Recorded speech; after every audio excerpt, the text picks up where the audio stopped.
भारत का सूथा TMKI अगर 400 kilometre से भी ज्यादा रेंज वाली air to air missile R-37M लेकर उड़ने लगे तो दुश्मन का अवाक्स, टैंकर, इलेक्ट्रॉनिक वॉरफेयर जेट, यहां तक कि दुश्मनों के हाई वैल्यू वाले फाइटर्स के लिए भी सुरक्षित दूरी में रहना लगभग नामुमकिन हो जाएगा। हम बात कर रहे हैं R-37M यानी कि दुनिया की सबसे लंबी दूरी वाली operational air to air missile की, जिसे खरीदने को लेकर भारत रशिया के साथ बातचीत कर रहा है और लगभग 60% तक लाइसेंस प्रोडक्शन की चर्चा चल रही है। दोस्तों यहाँ पर R-37M की बात की जाए तो ये R-37M, जिसे नाटो में AA-13 एक्सी हेड के रूप में जाना जाता है, ये रशिया की लॉन्ग रेंज एंटी अवाक्स ऑब्लिक एस्कॉर्ट किलर मिसाइल है और इसे मुख्य रूप से MiG-31 इंटरसेप्टर के लिए बनाया गया था, लेकिन Su-30 और Su-35 प्लेटफॉर्म पर भी इंटीग्रेट इसे किया गया है और इसके जरिए मैंने बताया जैसे कि दुश्मन के अवाक्स, एयर टैंकर, हाई वैल्यू वाले एसिड्स, इलेक्ट्रॉनिक वॉरफेयर जेट्स और हाई स्पीड फाइटर्स को खत्म किया जा सकता है। पैरामीटर्स की बात की जाए तो दोस्तों R-37M इसकी रेंज 300 से 400 किलोमीटर है। स्पीड दोस्तों मैक 6 यानी कि हाइपरसोनिक है। ये 60 किलोग्राम तक का वॉरहेड ले जा सकती है। गाइडेंस की बात की जाए तो इसमें initial plus mid course update plus active radar Sikar है, इसीलिए इस मिसाइल को अवाक्स किलर कहा जाता है, क्योंकि ये मिसाइल भीतर आने से पहले ही हाई वैल्यू वाले टारगेट्स को खत्म कर सकती है।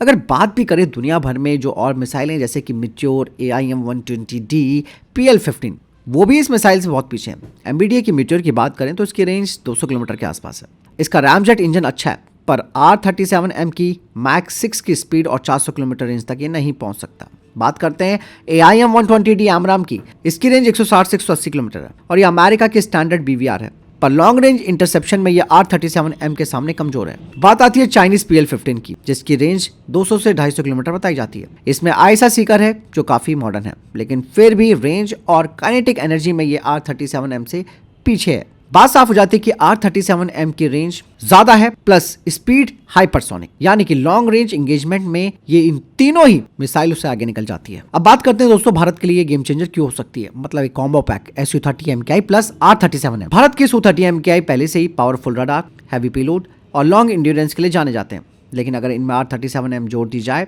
तो भारत को मिलेगा दुश्मन के अवाक्स को 400 किलोमीटर दूर से ही साफ कर देना। चाइना पाकिस्तान की अवाक्स नेटवर्क को ये ब्लाइंड कर सकता है। First shot first kill advantage Bharat को मिलेगा। समुद्र और हिमालय दोनों मोर्चों पर भारत डीप इंटरसेप्शन कर सकता है और ये दोस्तों Su-30 MKI के रोल को भी बदल देगा, यानी कि एयर डोमिनेंस, मतलब ये एक्सटेंडेड रीच एयर सिक्योरिटी वाला फाइटर जेट बन जाएगा।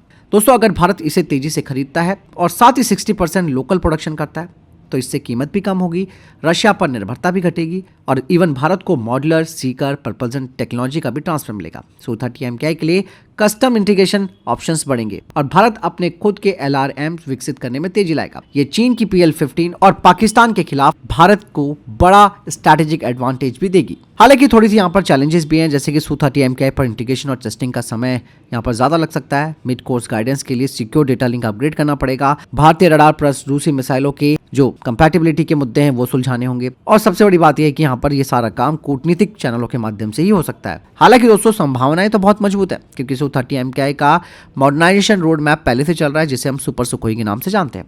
अब R-37 की तैनातगी दोस्तों Su-30 MKI के साथ होगी तो भारत को एक ऐसा long range air dominance weapon मिलेगा जिसकी तुलना दुनिया में बहुत कम मिसाइलों में की जाती है। यहाँ पर दोस्तों मिट्योर हो, चाहे AIM-120D हो या फिर PL-15, ये टेक्नोलॉजिकली मॉडर्न है, लेकिन रेंज, स्पीड और काइनेटिक किल प्रोबेबिलिटी के मामले में R-37 आज भी अनमैच्ड है। तो दोस्तों भारत के लिए एक विन विन सिचुएशन होगी और इस मिसाइल के जरिए भारत पूरे साउथ एशिया का एयर सिक्योरिटी बैलेंस बदल सकता है। फिलहाल आपको क्या लगता है कमेंट सेक्शन में लिखकर बताएगा। मिलता हूं नए वीडियो के साथ। जय हिंद, वंदे मातरम।